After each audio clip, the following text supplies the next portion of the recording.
Morning, Groovers. Welcome to Peace Week Airlines Flight 700, pleasant 16 degrees Celsius at the moment.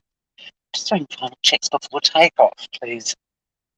Get on board the bloody plane! We would have left ages ago if it wasn't for you dragging your heels. Is that a museum? It's an airport. Final checks. Lip balm, yes. Check. Can't fly a plane without that for some reason. Seriously can't. Looks like we've got everything good to go. Sunglasses in case of an emergency. Please, I hope if you're wanting refreshments, you've brought your own. Should have got the memo. Oh, actually, we didn't send you the memo because we don't care. Hang on a sec. Final checks. Bluetooth off. Looking at all my notifications on YouTube. Hey, Scout, how are you, gorgeous? If you're following a little-known case where 4 university students were murdered in Idaho, looks like everyone's jumped onto that bandwagon. Plenty of people talking about that case. But if you want to hang out here and leave a happy birthday message for Shanna 360, please feel free to do so. All is well, thank you. I'm doing well, although look at the day. I mean, do I really want to be going to work on a day like today? Of course I don't. It's criminal. If I was a boss, I'd be like, you only have to come to work on miserable days unless you have rainy day projects at home, in which case you don't have to come in on those days either.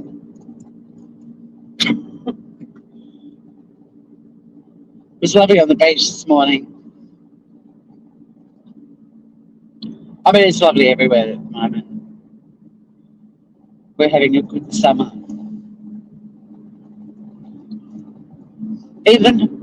Even Hobart Town is having a, well, they got rain last night. It didn't send any down our way. I'm going to have to get my tank topped up this week. It's only like, in 8 years, it's only 8.5 nearly. I think it's only the 6th time I'm going to have my tank topped up. That's not bad. It only costs like $120 or something. It's not bad at all. Yeah, happy birthday, Shanna. I don't know if she'll drop in. I do always have plenty of stuff to talk about with crime, but I thought I'd go live on Tasmania Calling, and that's more of the Drive channel, but also probably a few more people know Shanna on this channel than the other one. You're getting snow and rain. Yeah, well, I feel the same way when it's miserable winter here and I get to see people in other parts of the world frolicking and splashing and swimming and going to the beach. And although, as you know, our winter's very mild. We don't get snow and sleet and ice. And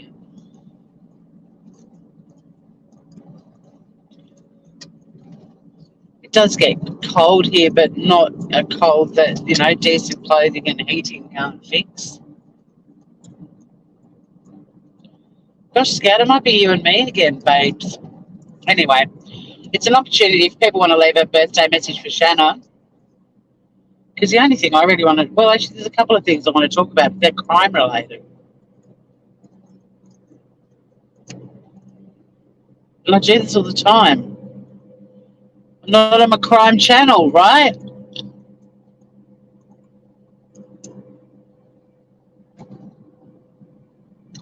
I guess it just shows diversity here at Tasmania Calling. But there's a story I do want to cover on Smooth Criminal because it's so weird, Scout. Like, literally the other day, I sat down and I wrote a list of all of the missing people and cold cases in Tassie. because I wanted to start highlighting them, doing like one a week. That was the plan. Or if I get time, do like little tiny vignettes to put at the end of my life just to highlight someone who's missing.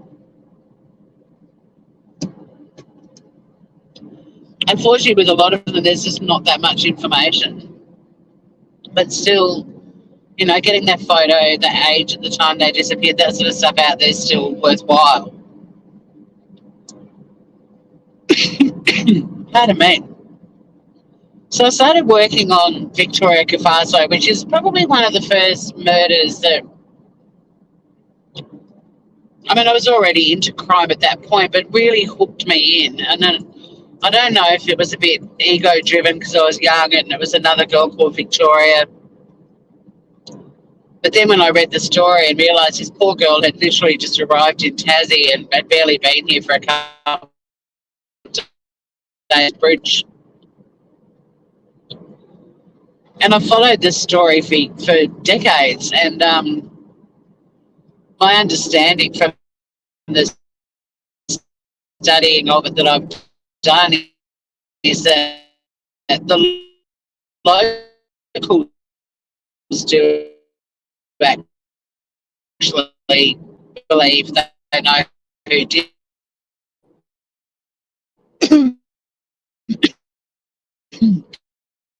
I'm such an idiot. I've got,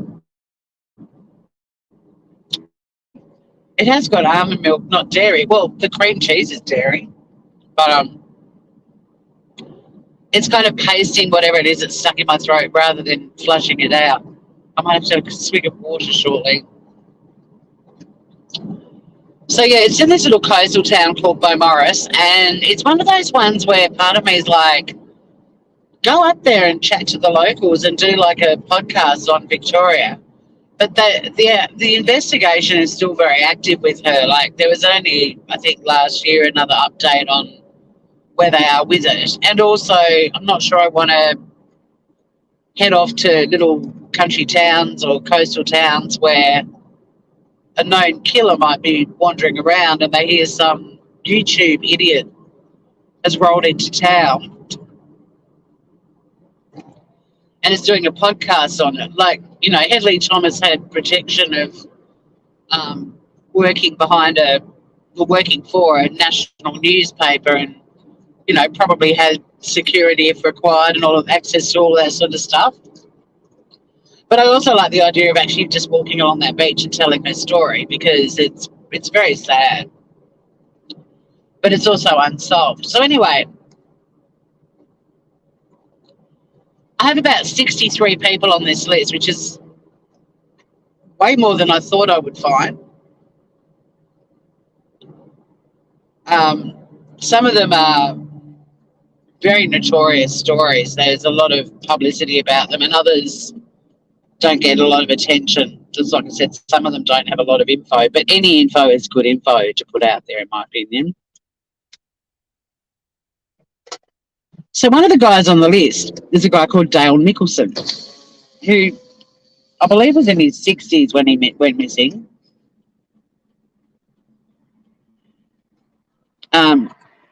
He lived in the Derwent Valley area, which is stunning. I hadn't really started researching his story because I was focusing on Victoria's.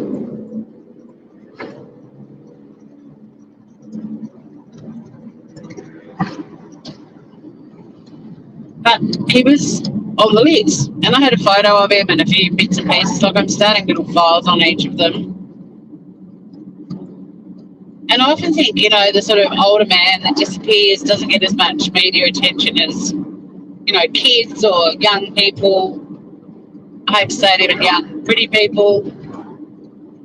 And there's a lot of missing men on my list. And Dale Nicholson's one of them. Well, yesterday, or it might have been 2 days ago now, it was reported that they found him. And He was found by a dive team, and I'm not going to give that other mob any plugs on this channel at all. But it was a dive team that has the same sort of equipment, sonar equipment and so on.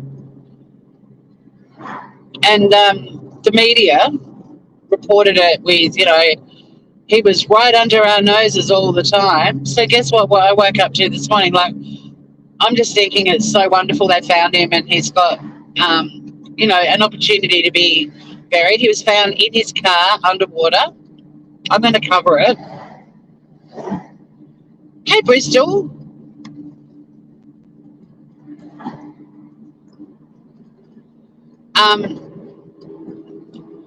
So they found him in a very familiar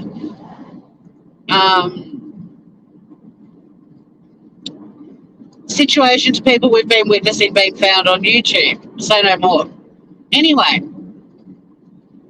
even more interesting, but still a bit sad, the dive team who found him have actually been engaged by another family that has a missing family member, a man called Nick. I think I've literally just started making a list, so I don't know a lot about these people, but I think it's a man, he's Nicola Grasso, I think.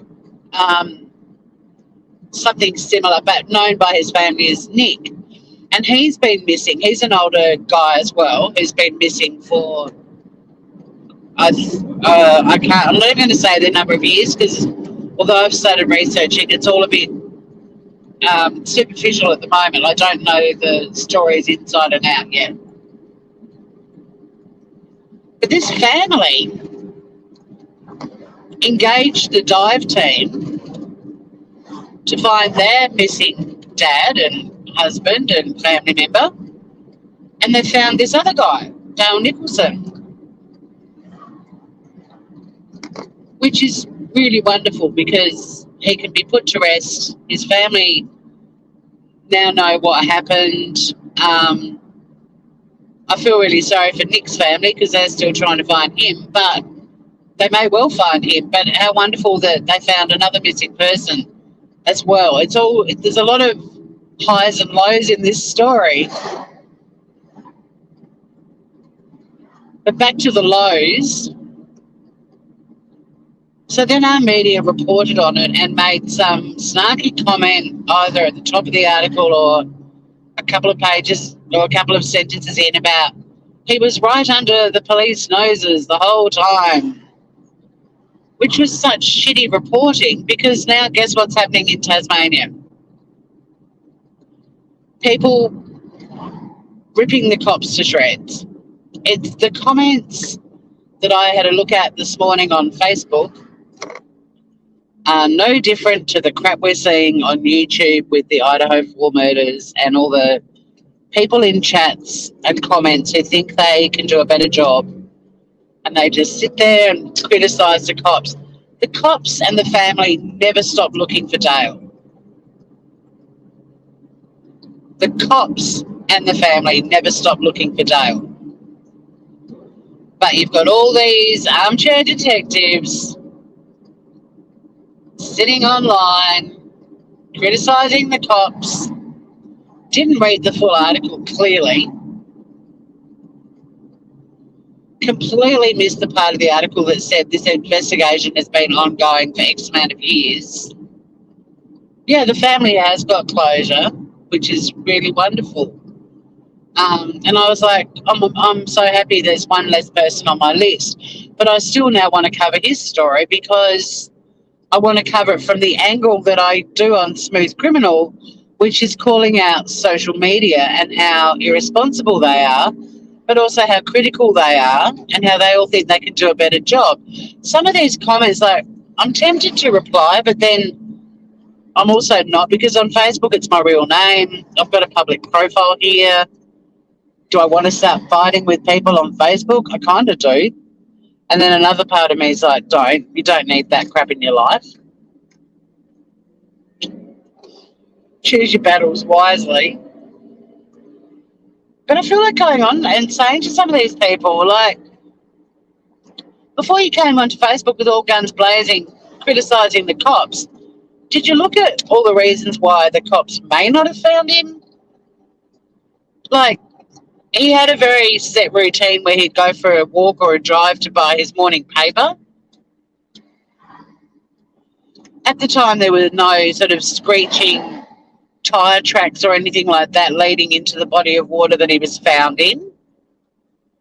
The media putting the right under our noses the whole time has fed the sleuths, because now they're all going, not all of them, there's a lot of really good people responding, and that's actually why I want to do a live about it, because I want to show that it's not just me who's calling out these twerps. Thank goodness there are people on Facebook who are defending the cops and the family who didn't stop looking for their missing family member. But I just thought it was such an interesting parallel to what we're doing at the moment on, well, what we'll always be doing on Smooth Criminal, which is looking at how social media is impacting trials. And that leads me to my next crime. Yeah, I mean, it wasn't a great thing for them to, and this is the problem, because the media here are actually a lot more responsible, I hate to say it, than the reporting I've seen on the Idaho 4 murders, because that's what I'm about to vent about as well. I started making a video, it's taking forever, so I might just have to do a video. I was planning on just doing a video on it, but I might have to do a live.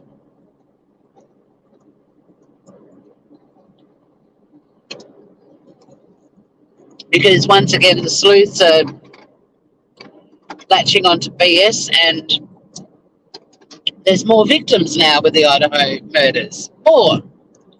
Because, you know, they've kind of got sick of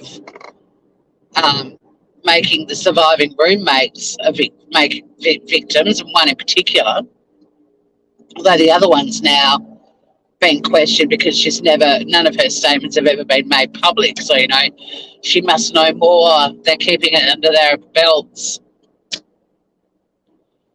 I mean, I hope that the journalist who wrote that sentence was meaning it more in a, you know, like just a positive or sort of ironic way. Like, he was right there the whole time and he wasn't found. But the problem is that the sleuths interpret things the way they want. They take things out of context, and they just saw that as a green light to go hard at the cops. But like I said, a lot of people are on there defending the cops. Your favourite causeway? It is beautiful. It's my favourite. Of the two, that was my favourite too. But the one coming up is also lovely. Happy birthday, Shanna. But yeah, I mean, I'm happy to give the media the benefit of the doubt, but even if it was irresponsible, I think they underestimated the sleuths for sure. But the beauty of what I was reading this morning is there are more people defending the cops and calling out these sleuthing idiots than sleuthing idiots on there. And that gave me a bit of hope, because you don't always see that balanced narrative on YouTube. You just see a creator go live, put fake information out there, or unverified information, and then their chat just soaking it all up, and very few people going, hang on a sec. So, yeah, we've got more victims now in the Idaho murders. The owner and staff of the Mad Greek restaurant, because People magazine put out what I would consider a BS story. It hasn't been verified. It may be by law enforcement, and if it is, we'll talk about it. But once again, channels with big audiences have latched onto this magazine, taken it as gospel, and then fed it to their subscribers as gospel. And it resulted in the owner of the Mad Greek restaurant having a chat with her staff, who were getting blasted by social media sleuths, including the restaurant, getting phone calls and being harassed by people wanting information, all because people put out an article saying that Brian Burger had eaten there a couple of times. And the alleged source in that article was a former staff member of the restaurant. No name, no verification by LA, nothing at all. But essentially a magazine or newspaper that unfortunately is going down the same road as a lot of other mainstream media, puts it out there, and then you get a big channel like Zavgirl showing it to her subscribers and pretty much putting it out there as being factual. And as a result, Mad Greek's owner and staff have had to respond, and they're refusing to speak to anyone again about this topic. They had it like Jackie, the owner, she spoke with her staff and they made a decision. It's really good stuff. I've got screenshots of their statement and I want to show it. But where I get really pissed off is that somebody like Zavgirl put that out a couple of days ago, and I've seen people, even people I know, lapping it up going, here's the connection, this is where he met them, this is why he started stalking them, here's his motive, yada, yada, yada, based on an unverified article, even though the owner of the restaurant and her staff have spoken out saying, nah, not true.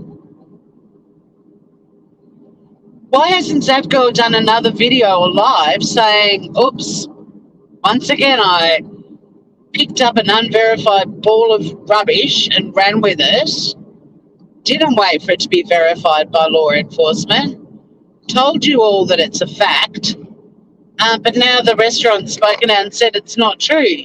I'm really sorry, guys. Once again, I've lied to you. I've led you down a garden path. I shouldn't have. But no, she hasn't done anything about it since. And this is where I get really annoyed. Because she's got a huge audience. They all go off and tell everyone in other people in other chats and comments about it. And we've seen what happens. This bloody thing snowballs. And it's so big and out of control that even a factual statement from the owner of the restaurant defending herself and her staff has had to be put out there to try and nip this crap in the bud. They're ignoring it. They're ignoring it. And the statement refers to how they've been harassed and how people are calling the restaurant and people are going to the restaurant and they're trying to interview staff about it. And they're asking people to back off and let them grieve. They're actually saying, can you just give us some peace and privacy and let us grieve? They love those girls. You can tell from the statement that that restaurant, everyone who works is a family. I mean, it's a family-owned business, and they treat their staff like family. They've lost 2 of their family. In fact, they've probably lost 4 because it's quite likely the other 2 went there and ate and, you know, knew the staff and so on. And they're begging people to leave them alone and let them grieve. Do you think Zavgirl gives a shit about that statement? No. But she gave a massive shit about the bullshit article in People and told all of her subscribers that it was factual. And she's had nearly 3 days to put out a statement saying, I'm sorry, I was wrong. And she's chosen not to.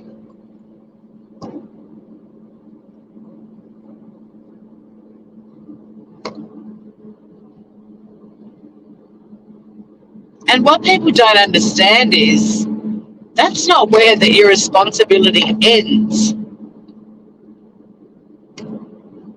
At some point, a jury is going to have to be impaneled on his trial, if it goes to trial, and I'm sure it's going to, because I think that's all part of his obsession/fantasy. And if there's a juror that read that People article, even if there's absolutely no evidence presented in court about him going there and eating 2 vegetarian pizzas on 2 separate occasions. They've still got this belief that that's where he must have seen the girls. And it could potentially taint the jury. Like, people are going to go into this jury with biases based on crap they've seen on YouTube and crap they've read in People magazine. It's going to be so hard for them to find an unbiased jury, as it is, because it's such a high-profile case.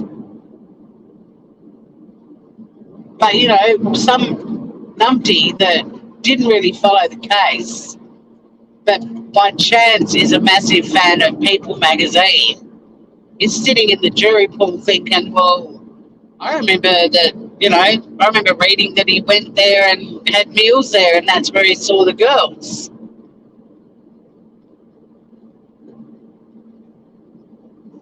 And if that jury puts that information into the jury room, they might be like, I don't remember that coming out in evidence. Where'd you hear that? I'm pretty sure I read it in People magazine. No, I was watching a girl called Zav Girl on YouTube, and she read this article out and told everyone about it. Oh, so if you're watching someone on YouTube talking about the case, you followed it a bit more closely than you've disclosed. Yeah, probably. I probably did follow it a bit closer than I said. And then there's 4 other jurors that go, oh shit, I was watching Zap Girl and Betty, Bullhorn Betty, and, you know, like, jury, no good, get the F out of here. It's terrible what this stuff can do. And as a criminal lawyer in my past, this is the stuff criminal defence lawyers dream about happening. I know, we're sisters from different misters, Scout. Happy birthday, Shanna 360. So yeah, expect a lot of lives and stuff from me soon. I think I'm going to turn into one of those bloody live for 5 hour people. I have so much I want to talk about. I'm going to try to do the Australian content at like night time for Australia, because even though Australians are not a huge portion of my audience, it makes more sense, and you guys will be able to replay crew on some of that stuff. Because yeah, I'm just, that statement from the Mad Greek restaurant owner Jackie is heartbreaking. Once again, there'll be another video from me with more victims from this story, and purely created by sleuths online. And once again, all these people lapping it up and taking it as being factual. Stick to the information and the facts that come out from law enforcement. Full stop. But even that stuff, treat it with kid gloves. You know, the surviving housemate's statements clearly says there were statements, more than one. We haven't been given all of it, and unfortunately the sleuths have latched onto the little bit we have been given. But you've got to be responsible even what information LA presents, and we've said it from day one on this channel. We only know a tiny amount of the information. The public is not entitled to anything. And I kind of wish they weren't given anything, because how else is this crap going to stop? Yeah, interfering with the witness, and that's the thing. I mean, who's to say one of these sleuthy types does get called up for jury duty and is impanelled on the jury for this case and pretends they didn't follow it at all, and they actually did. And they may have even been one of the idiots that went to the Mad Greek and tried to get an interview. Like, do you know what I mean? People are warped in the way they think these days. I wouldn't trust anyone on a jury that they're not lying. I hate to say it, but, you know, and you've got the Bullhorn Bettys of the world that trying to get interviews with, Leilani Simon's mother and the babysitter, actually getting two different YouTubers getting interviews with the babysitter who gave two completely inconsistent versions of what happened. Very easy to discredit that witness, and that's probably, look, I think Leilani's buried irrespective, but if it was questionable, that babysitter was going to be one of the key witnesses, and it would be very easy to get struck based on the fact they spoke to YouTubers and gave different stories.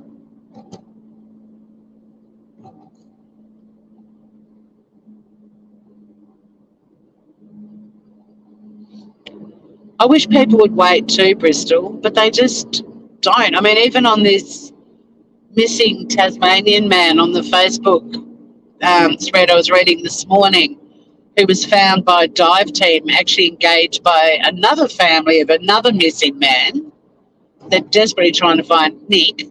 They stumbled across Dale Nicholson, and there were people even on that thread talking about the public have a right to know, and it's like, actually, we don't. The media constantly justify what they report as the public has a right to know. But if you actually look at each individual story, do we really? And when it comes to crime and cases and getting murderers and child abductors and every other type of criminal under the sun off our streets, I think we need to know they've been convicted and locked away. But, Australia, our privacy laws are so strict that we don't get a lot of information, and I'm used to that. I'm used to the public not having a right to know everything. But you look at what's going on, especially like the stuff with the Idaho murders, like how many more victims? Isn't it bad enough there are already 4 victims of what must have been the most horrific, brutal, violent deaths imaginable? And how terrifying to wake up briefly, even if it was all over very quickly, to just even have those few seconds, the last few seconds of your life, in absolute fear. Isn't it bad enough there's already 4 people who went through that? Do we really need more victims? Because I've actually lost count now of how many victims have been created because of what's happened online. The Jacks, Jeremy, Anan Harsh, or whatever his name is, a kooky guy. The Mad Greek owner and staff members are now under the spotlight. The surviving housemates. Anyone connected to anyone, pretty much. All the frat boys. The list goes on and on and on.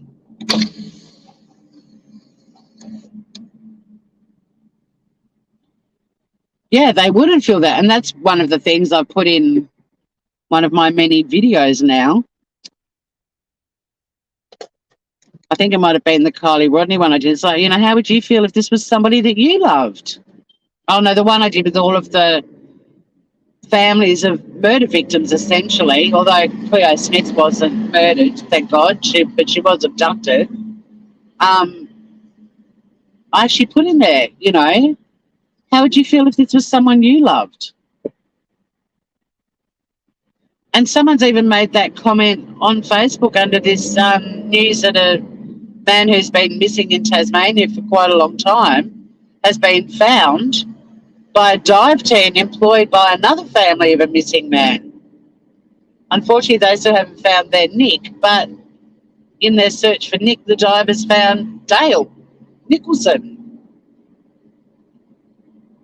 But there's people putting comments like that in the Facebook. The Facebook thread, it didn't surprise me to see oh my God, the police were so inept. Of course, there's always going to be those tossers who reckon they can do a better job than anyone else. They're the people that sit at home and go, politicians are corrupt assholes, they're greedy pigs. They don't do anything. They don't deserve the money they get paid. It's like, well, are you going to run for parliament since you clearly can do a better job? Oh, you're not? Why not? Oh, because you're going to get criticised repeatedly by the public, even though you're doing a really good job. That's why you don't want to do it. Okay. But you want to sit at home in your living room behind your computer and criticise everyone under the sun. What the fuck have you done for society today? Mueller? Oh, you've just been fighting on social media all day. What a great use of time. You realise life is fairly short. Live each day as if it were your last. Do you really want to be that person who wastes 3 decades of your life arguing with strangers on social media? Is that the best you can do with your life? Oh no, the shooting now 11. The sun's on my screen, so I'm not reading much, but I just see death toll. That's very sad.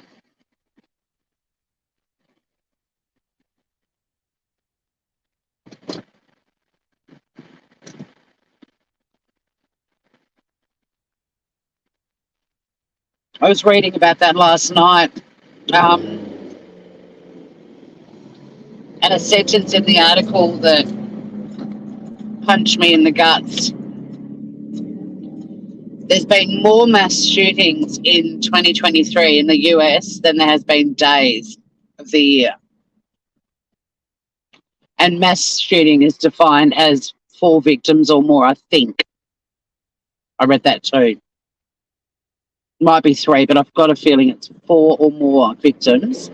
So there's been more shootings with a minimum of 4 victims this year in the United States than it has been days of the year.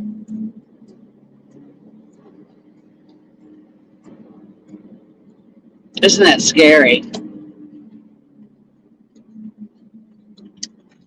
There's increasing desperation in people for them to be driven to do stuff like this, in my view. And that's what needs to be addressed.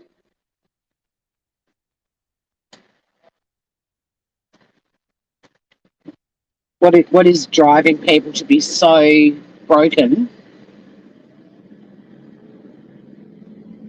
that they conjure up an idea to do something like that and think that's the best way out for them? There's no point going into gun control discussions with the states. I discussed this yesterday. It's your constitutional right. There's more guns than people in America now. So, you know, I'm not a pro-gun control for American person at all. Yeah, 72, I know. Not your usual profile, is it?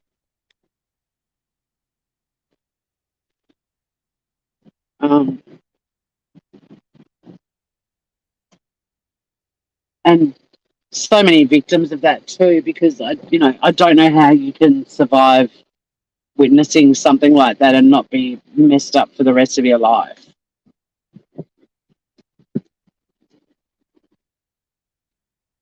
I mean, people who stumble across a dead body are scarred for life. Imagine seeing it actually happen, people being killed. Like, that's a massive burden to take with you into the remaining years, decades of your life.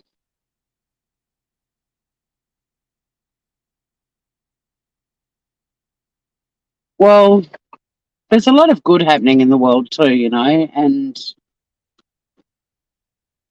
I think it's horrible what's happening, but I think there's sort of issues that need to be addressed that are outside this whole knee-jerk gun control reaction that so many people seem to latch onto. Like I've said, I'm not ever going to go live pushing for gun control in the States. There's no point. And I'm not saying that in a defeatist way, but I'm a realist.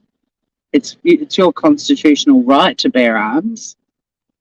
You can look at stricter regulations and who can access guns and what sort of training people need to have and that sort of stuff. But I don't think that that's necessarily enough. I think what needs to be really addressed and scrutinised is what is creating this sense of absolute desperation that people feel that taking out a heap of innocent people with them is the way out. You know, what's happening there? Like, what sort of economic struggles are they dealing with? Financial struggles, lack of support from the community. You know, like there's so many different elements to this. And I'm also never going to go straight down the mental health road either, because I always think that that's very demeaning of people that live with mental health issues who would never pick up a gun and start shooting random people. It annoys me that, you know, the majority of the people on the planet who have mental health issues would never think about doing something like that.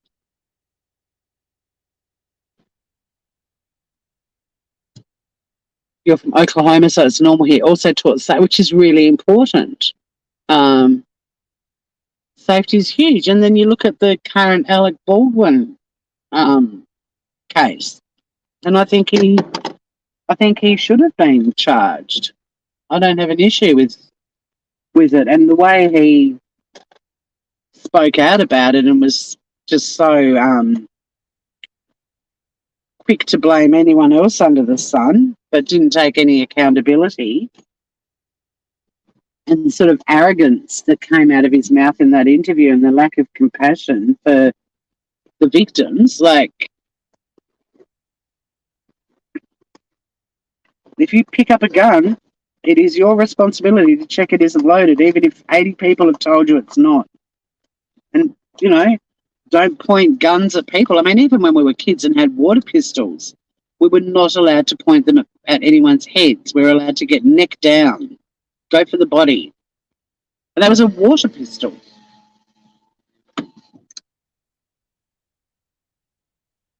We had BB guns at the shack where we used to spend our summer holidays, and we were not allowed to shoot any living critters with them. We had to like shoot beer cans off fence posts. If you got caught aiming one at a bird or something like that, you got your ass kicked, and you were not allowed to touch one of those BB guns for 12 months.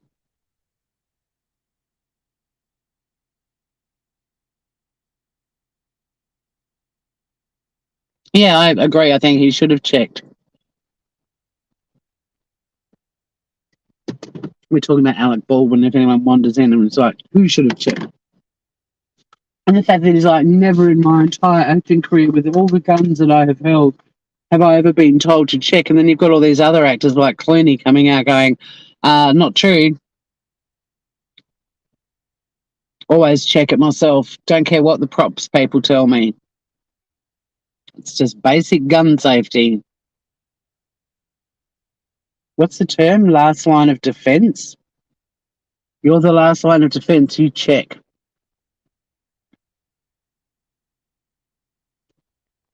But, you know, even if his lack of understanding of the girl who died, and in that interview with the cops, how quickly he was just defending himself. And when he was asked about her, he was really vague. Oh, she's got short hair and wears glasses. Really? That's all you knew about this woman on this set with you? But you took the word of the prop guy, and you know the prop guy inside and out, and trusted that what he said was true? You knew a hell of a lot about him, but you knew fuck all about the woman who died because of your irresponsibility? Who now has a child growing up who's never going to know their mum. His mum, I think it was a little boy. But yeah, on the one hand, you were so close with the prop guy and took his directions seriously, because he's the prop guy, earning probably 35 grand a year compared to your 35 million of film. But you knew very little about this woman that you involuntarily manslaughtered, allegedly. Your description of this human being, who by all accounts was beautiful and talented and incredibly loved, You diminish her existence by describing her as having short hair and glasses? Charming. Absolutely charming. What a guy. And the thing that saddens me with that story is in Australia, involuntary manslaughter, you go off to jail. He's not going to go to jail. Hollywood and money are going to weigh in on this. You watch. Prop guy's probably going to go to jail. Is Alec? No.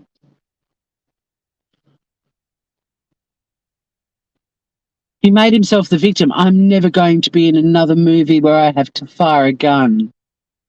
This is going to impact my career.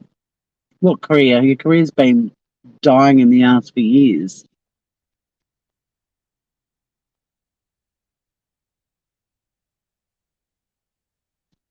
I mean, I personally think he should go to jail. But I just have this hideous feeling that he's protected by money in Hollywood and he won't. What do you guys feel about that?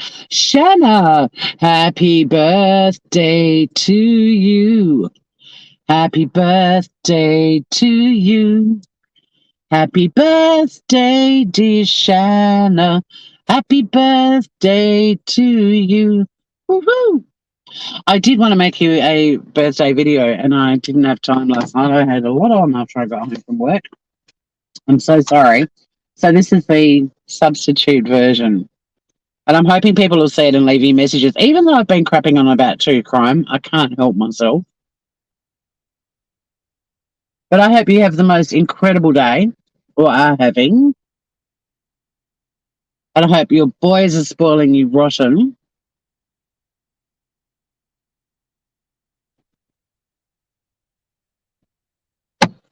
And I hope you keep celebrating till the next one. Just don't go, this is my birthday week, my birthday month, my birthday year. Because I might have to have words with you. Week? I'll give you a week. I appreciate you. Oh, look. Birthday love from my massive crowd. See, where is the massive crowd? This is why YouTube is unkind. Everyone should be here right now. But no, they're probably all listening to... I can't believe I've been looking at the viewing figures of some of these irresponsible sleuthing channels. It's sickening how many people are watching it and lapping it up and not doing their homework. Because that's the other thing. There's this whole new generation of, I hate calling them true crimers, but people who claim to be, whereas they're not. We know they're sleuthers, gore crows, tragedy pimps, call them whatever you want. That are like, I saw this on Jonathan Lee Richards' channel and I saw this on Truth and Transparency. They don't even do their research on people they're watching to see what that person's history on YouTube is like.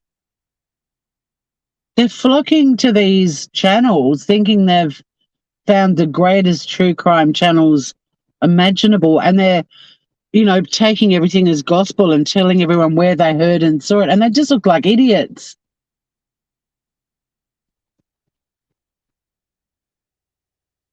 It reminds me of like when the Glare and Full On Drama came to YouTube and didn't actually know the history of channels and was spouting off all their strong opinions without knowing the reality of what had been going on in those communities. And they just look like fools. It's like, just be the new person. It's okay to want to promote your channel and jump up on every panel and get your name out there if that's your style. It's not mine. I've never been like that, and that's probably why I'll never be a big channel. But when they were going up and spouting all these opinions, and there was like a 2 or 3 year history of these communities before they came along and they hadn't bothered finding out what they were, they just sounded like fuckwits, in my opinion. And it's the same now with this new generation who think that they're true crime when they're not. They're, quoting channels that have got absolutely shocking reputations on YouTube. And all the information's out there. You don't actually have to spend much time doing a bit of research, but they don't care. Oh, Jonathan Lee Richards found this out before anyone else. It must be true. I reckon.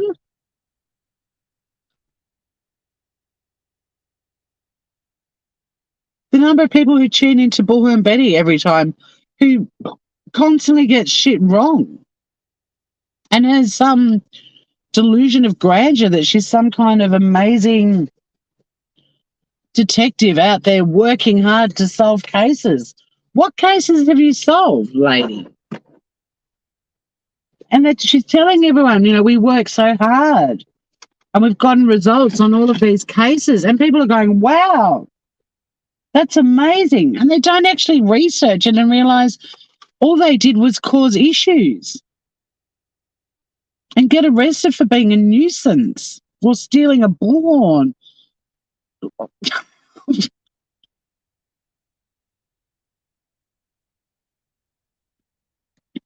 Mark Jensen penis inflation. I so have to do some reading on that. You've never seen Mark Jensen and Kevin Bacon in the same room. I'm definitely going to have to check it out. I knew nothing about it. I mean, I've heard the word antifreeze being thrown around online for the last few months, and I'm assuming it's the same one, but I really don't know anything about it. I'll check it out, Shanna. Yes, and that puppy dog licking the window, my God, what an effort that dog put in. Hilarious. Yeah, the gag order, I know. That people aren't. I mean, that's one of the reasons I am going to do some more stuff on it, calling out stuff, like stop creating more victim stuff. But I am reading the gag orders over and over and over and over again because I do not want to cross a line. I can't go live talking about irresponsible people on YouTube and be one myself. But creating more victims, I feel, is not covered by talking about people who are creating more victims, not me creating more. Channels who are doing that and me calling it out, I don't think breaches the gag order. But I've got to cross the T's and dot the I's on those documents many times before I make a decision on what I can and can't do.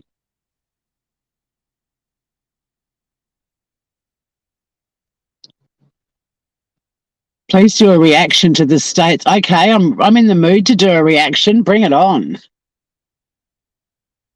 Yeah, Burnt Toast is great, Bristol. I don't like her song, though. Sunny hates it. I have to mute her because she has that song, which I know was made for her and all of that sort of stuff. I get it, but there's just something about it, the volume of it, or it really Sunny freaks out, and then I get all stressed because I have to calm her down. So yeah, I always have to mute BT if she's about to go live and just wait till she comes on. My floofy doesn't like the opening track or the closing track.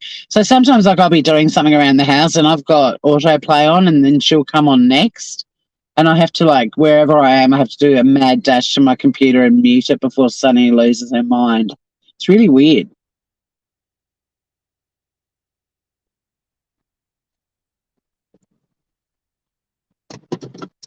Our beautiful Emily was in the chat during the opening statement and you were dying. I will, Shanna. Can you? I won't forget, but if do remind me, because I'm working today and then I've got 5 days off. I've got heaps of time. I have to do so much more on YouTube. And so much I want to do. Because there's a story I was telling before you came in, Shanna, too. I've made a list of all of these missing persons cases in Tassie because I want to cover them either by doing little vignette type things or just including them at the end of the lives that I do, just highlighting another missing person. Anyway, so I'm writing this list, and the other day putting the list together, and I think there's about 63 on the list. And one of the people on the list was a man called Dale Nicholson. Anyway, yesterday it was reported in the paper they'd found him, that a family with another missing family member engaged a diving team to see if they can find their missing family member, Nick. And they didn't find Nick, but they found this Dale Nicholson dude, which is great news for Dale Nicholson's family. But hopefully at some point Nick's family is going to get similar news. They're going to find him as well. But it's a really interesting story. And it was weird because I literally started this list of people, and the first person I chose to do was one that a murder that happened in Tassie that really, I mean, I was already into true crime, but having something happen in Tasmania really, like, that was the one that hooked me in. And it's still a cold case to this day. It's a girl called Victoria Cafaso.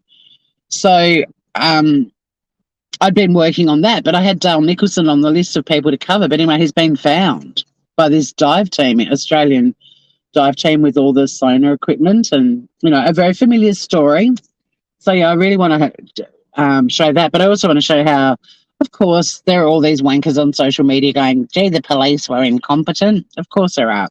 But there's also a heap more people saying, no, you're an idiot, and if you can do better, get on with it. You go find some missing people.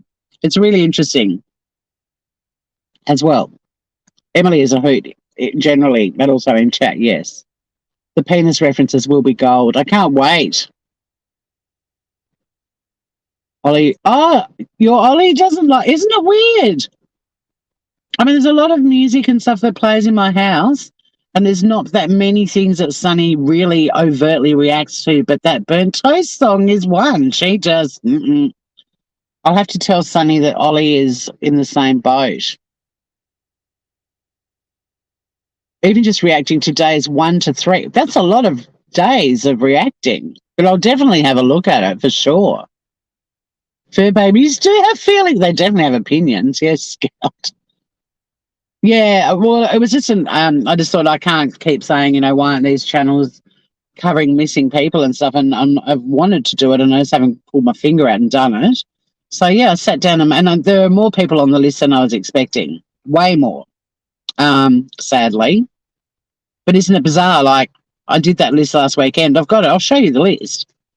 But it's like, well, I'm happy I can tick Dale Nicholson off the list now. But the fact that he was found by the dive team that were engaged by a family of another missing man to find their family member, that's such an interesting plot twist.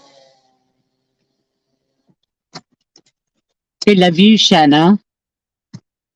Give Sean my love and have a beautiful birthday, gorgeous. And hopefully people will leave some messages under this video for you too.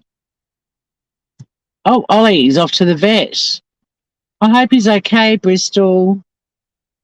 You've got a very busy day. Stay safe, Bristol. It might just be you and me again, Scout. I've nearly finished my makeup. I've got 30 minutes to kill. What do I do? I could go live on Smooth Criminal and talk about Dale Nicholson briefly.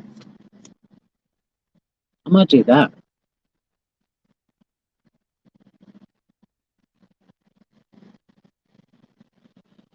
Or I could go for a walk and buy a really yummy coffee. I might do that, actually.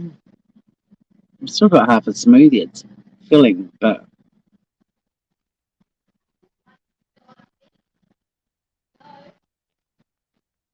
a coffee might be nice. I don't know if you just heard that, but some girls walking out of the car park just ran up to someone who was ahead of them and said, "Hey, your lights are still on."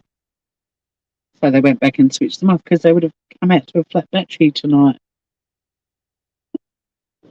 See, people do nice things. They're not all dickheads and assholes. Oh, an allergy shot. He'll tell you off afterward.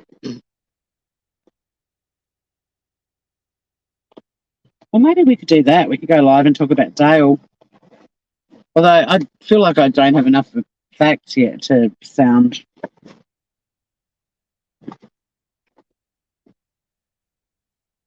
credible. Except I'll show you the list when I go live from home about it. I'll show you the list I wrote, and we'll be able to put a little tick through Dale's name, a little line through. But he's no longer missing. Sadly, no longer alive. But I think that was sort of accepted by the family. It was more where is he? there does reach a point in time if you're not, if there's no sort of ATM activity and not rocking up to work and all of that sort of stuff, that the cops, will sort of say to a family it's very unlikely they're still alive. They're actually quite quick to do it. They did it very quickly in that Anna case. What's her surname? The one with the Brian. Is it? What's his name? No, I've forgotten. Hey, Miss Kane. You get the silent treatment from Pepsi. Thank you for leaving a birthday message for Shanna. She just had to go and get her boy, but she'll definitely. I'll let her know that there were lovely messages for her.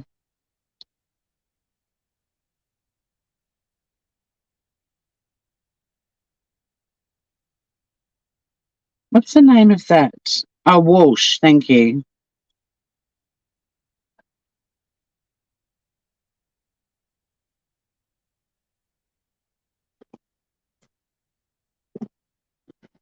All right. So I'm all good to go. One of my favourite necklaces broke yesterday. So at lunch, I'm going to go and see if I can get a new leather strap for it. I'm bummed. Sometimes leather just isn't as tough as it's meant to be. It lets the tone down.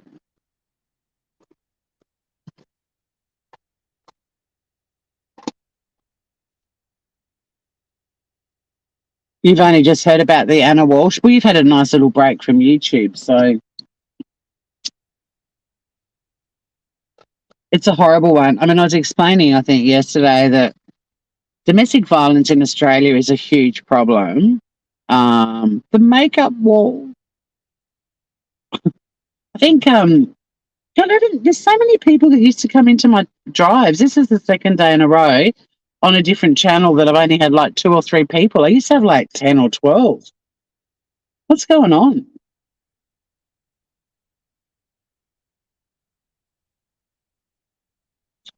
The Shady Man used to call it not this particular one, but say you may not be able to see it, but there's glue on the brick wall where a reserve sign used to be. And she used to call it the abandoned brick wall.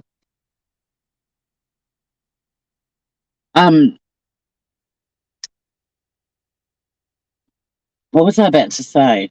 Oh, yeah. So domestic violence is a massive issue in Australia, and we lose way too many, primarily women and men each year because of domestic violence and children.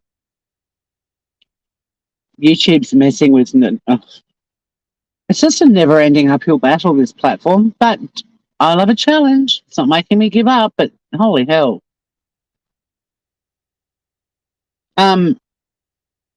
Yeah, and if I covered domestic violence murders in Australia, like I'd be live every 5 minutes. And I do want to do, because it's an area that I'm very passionate about advocating against family violence. It is something that I think about doing lives on it, but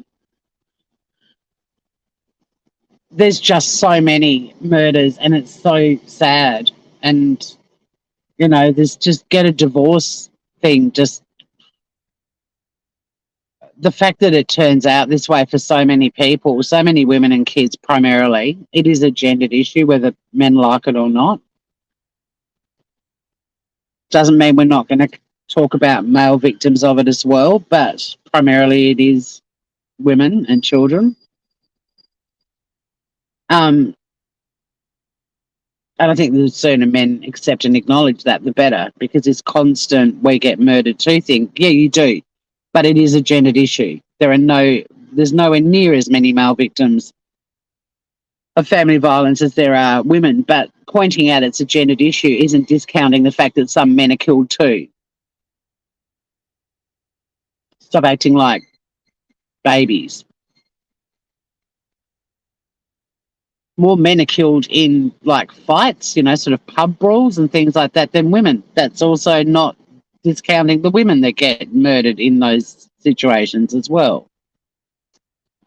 People are just they have such high expectations of everyone around them, and yet all they deliver is the low expectations that you hope you don't have to encounter that often.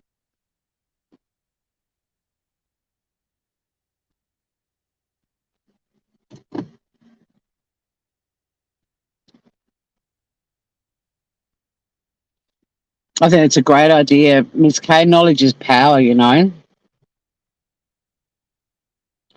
I'm great content. What are you talking about, Miss K? Now, when is your birthday? Because I can't miss it, and I was hoping you'd come in because I know you're soon. If not, are you today? You're coming up, aren't you? I know you're in Aquarius. I think you are. I hope I'm not confusing you with someone else. Are you like the 28th? Oh, March the 5th. Shit. So who's the other January baby in our community? Oh, God, I've forgotten my diary again. I was going to write it down. My friend Laura, who's been on my channel a few times, need to get it back on, actually. We used to have fun. We did face masks and all sorts of stuff. I'm writing your birthday down. There's someone else in Jan, but when I was doing the readings the other night. But yeah, my friend Laura, the one who's the identical twin, and she has been on my channel a bit. She's March the 5th as well. So it's going to be very easy to remember you. Her 40th this year. Was someone the other day. That doesn't help me. I did Joey. I've done Shanna. But I've got a feeling there's another one. And although, I mean, Shanna's one of those very cool people on Facebook who doesn't have her birthday available, so she doesn't get a million birthday messages from people who never speak to her, but suddenly on their birthday, they're like, happy birthday. Awkward.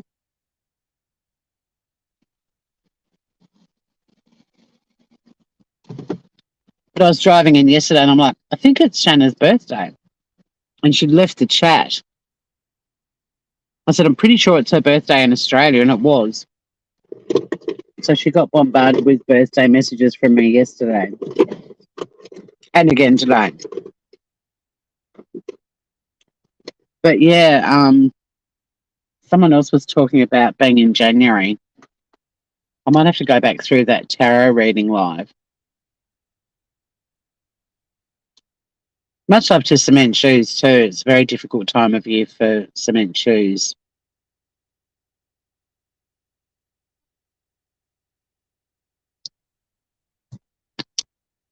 Leave a note in your car and in your pocketbook to put your diary in it. So, well, I normally it's just automatically in my bag, but because I'm doing keto again, I'm obsessed with all my meal planning and making my lunches, and my diary is just happily sitting at my computer.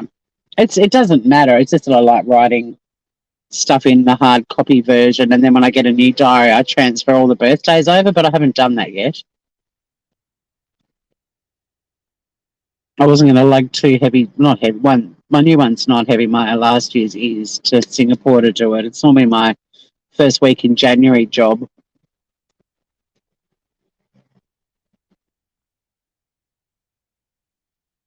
Yeah, I love cement shoes too. Thank you, girls, for putting some love out for him. Pretty tough time. So if you do see cement shoes out and about, just throw love at him. Probably don't inform the entire chat, but just give cement shoes some love.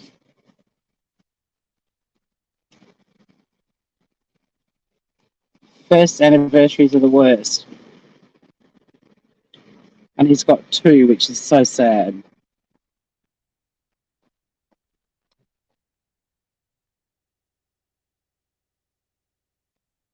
I had a friend who went through something similar a few years ago, and she finally feels like she says she's come out of the fog, but she's still in mist, like it's not she's out of the fog, which is great, but it's still going to take a long time for her to process all of what happened. And it happened to her like 5 years ago, so it's hard. But, I mean, I still struggle with my parents' deaths, and they were not, I mean, they were 13 years apart, but my mum's in particular, like just turning 56 and realising she'd only been 60 for a month, well, a month and a bit, when she died, just how young she was. I mean, I knew she was young when she died because we were young when she died, but being so close to the age that she got to, but, it was only 4 years more than where I am now. That's crazy to me. So I still feel young, even though people like Finn tell me otherwise repeatedly.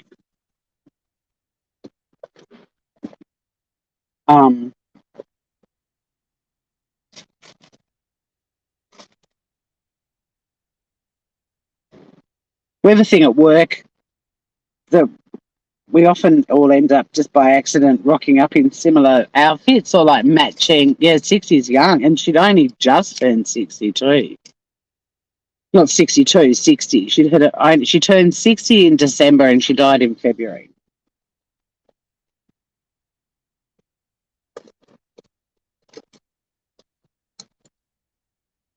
But yeah, my colleagues and I we obviously all got the memo about whatever we're wearing. Now, I'm wearing a weird combo for me today. I haven't worn to work before. I'm wearing black and yellow. I've got a black top, black shoes, and a yellow skirt. I've got a little rah-rah skirt on. My colleague has just walked into the building in a yellow dress with black polka dots. We're matchy-matching. I'm Finn, that's a term of endearment. Yeah. Yeah, the little brother I never knew I needed, wanted. I've already got one of those.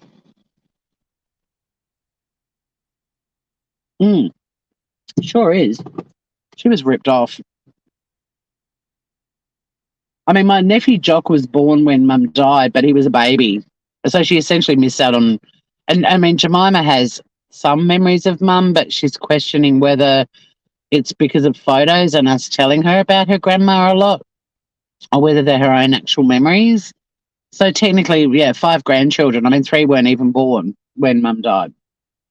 She didn't see my brother become the Premier of Tassie. She didn't see me end up with a radio career, which she would have loved. She missed out on so much. And that's, I think, with grief, it's such an ever, not all consuming, but it's an ever present thing, because you go through all the shock cycles of grief at the time you lose someone.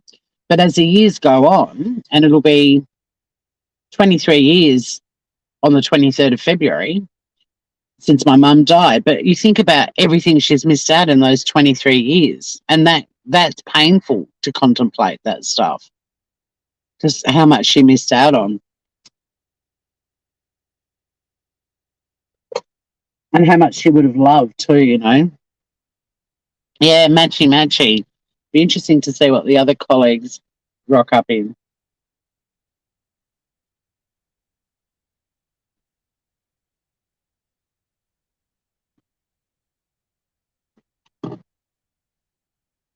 I never, ever wear black and yellow, and I'm wearing it. I've got this cute little black linen top on, short sleeve because it's hot today. And I've got my little, just above my knees, or a bit up higher than that, I've got my little yellow rah-rah skirt on, which is also linen. And then I've got my little black summer sandals, work sandals. And I've got a polka dot, bloody black and white polka dot scrunchie, and Sarah's in a yellow and black polka dot dress. What is that? Let's see what Melinda rocks up in. Yeah, it is the pain. And yeah, I mean, I chat to her all the time. I like to think that she knows stuff, but it's still, she just missed out on the things that she was born to love, like being a grandmother. She was so excited when Jemima was born and so proud of her. And then, yeah, little Jock came along, but they just barely got to know each other. It was just a baby. You love black and yellow together. I always think I look like I'm a Richmond supporter.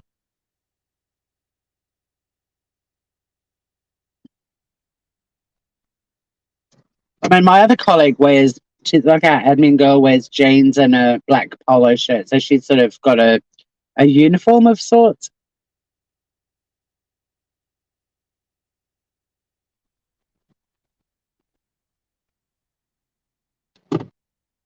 But Melinda always wears really bright colours. So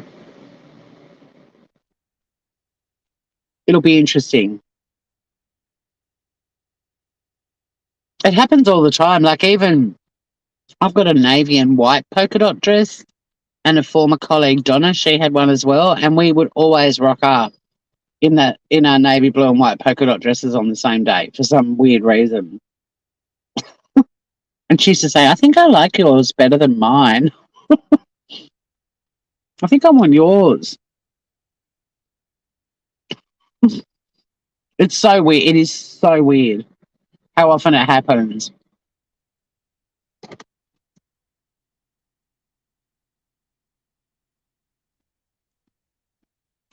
But today I was like, I'm going to put a completely random outfit together in the mix. Like I've only been doing keto for 5 days and I've already lost enough weight that I'm fitting into all these clothes that I've wanted to wear to work for months, but I haven't been able to wear them because they just don't look right. And now they're looking right. I'm like, cool. I've got a whole new wardrobe to show off.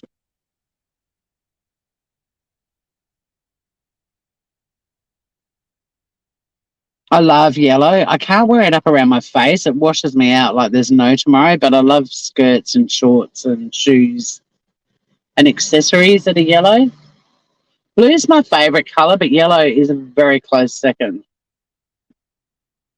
It's all about the sun and the sand for me. And the sea. I've got the hiccups.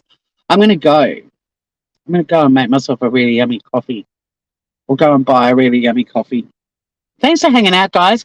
Anyone that watches this live, which I doubt there'll be many, although the one yesterday had like, I think 30-something people ended up watching the replay of it. It's so weird.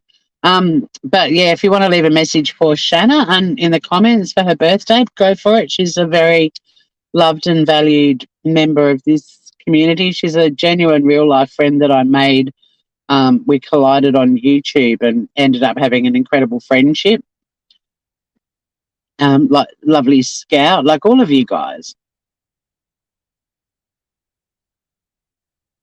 You have a good day too, Miss Kay. I hope it's full of smiles and laughter and sunshine.